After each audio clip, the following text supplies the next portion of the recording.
ang Sunnytown Day Program, kung saan nagsasama-sama ang mga tao para makisalamuha. At kung saan, sa paniniwala ni Pauline, nahanap niya ang love connection sa isang movie star. Nahanap na nga kaya talaga ng probinsyanang dalaga ang leading man niya? O para siyang munting kalapati na nasunggaban ng pusa? Ako si Eva El Dorado at ako ang pinakamagaling na cyber detective sa mundo. Ngayong araw, may ikukwento ako sa inyo tungkol sa pag-ibig, pera at kasinungalingan. Tatawagin ko itong The Case of the Catfishing Canary. Catfishing, ang paggawa ng hindi totoong profile o fake identity na may layuning makapanlinlang, kadalasang para manloko ng biktima online. Hi, Paulina! Yung aura mo ngayon sobrang nagliliwanag! Bakit? Meron bang magandang nangyari, ha? Hello, Venus! Wala naman, tinetext ko lang ang boyfriend ko. Boyfriend mo? Kailan ka pa nagka-boyfriend? Bago lang kami. Para talaga siyang character sa novel ni Jane Austen. Ay, siya na talaga ang Mr. Darcy ko. Talaga? Parang si Mr. Darcy? Magkwento ka naman sa akin. Saan mo nakilala? Sa bookstore? Hindi, no. Online lang. Actor nga pala siya. Eto siya. Uy, di ba si Connor Canarian?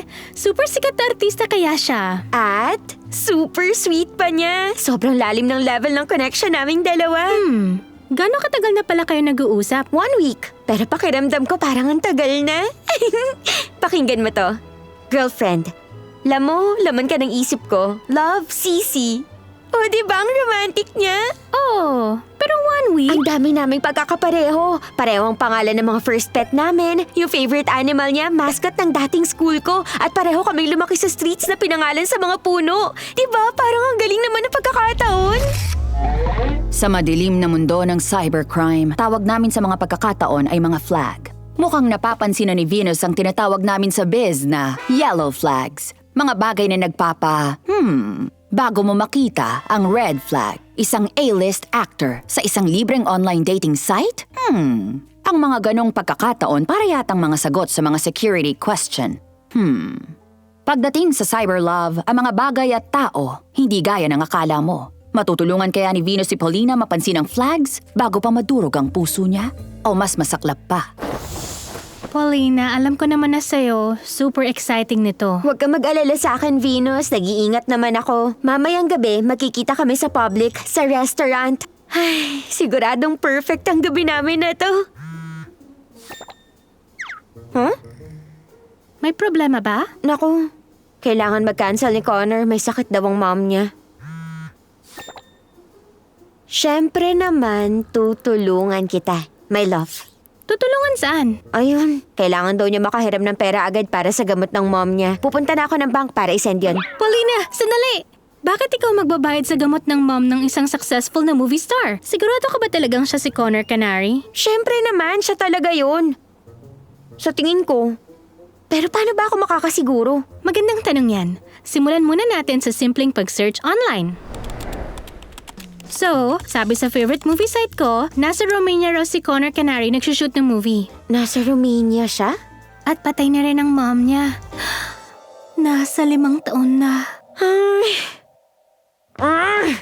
Wala ka makukuhang pera na galing sa akin. Kasi walang gamot na ganun katindi para pabangunin ang nanay mo sa hukay. Babay na!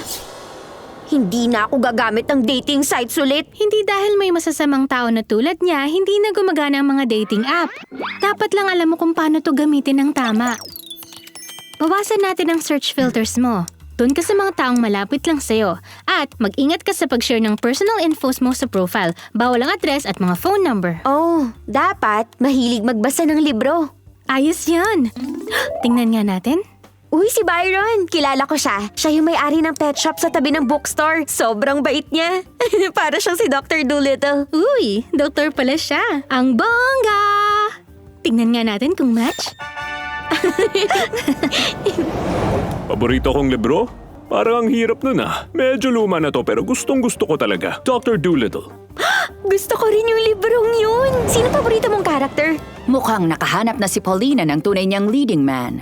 Mabuti na lang hindi siya nag-send kay Connor Catfish ng pera. Mula ngayon, iingatan na niya ang personal information niya at sisiguruhin ang nakilala niya online ay kung sino talaga ang pagkakakilala niya.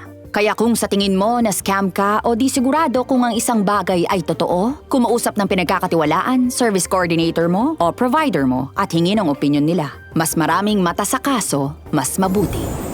Tandaan, sa mundo ng cybercrime, ang Regional Center ang inyong maaasahan. Maging matalino, mag-ingat, at kung meron kang masamang kutob, magsumbong.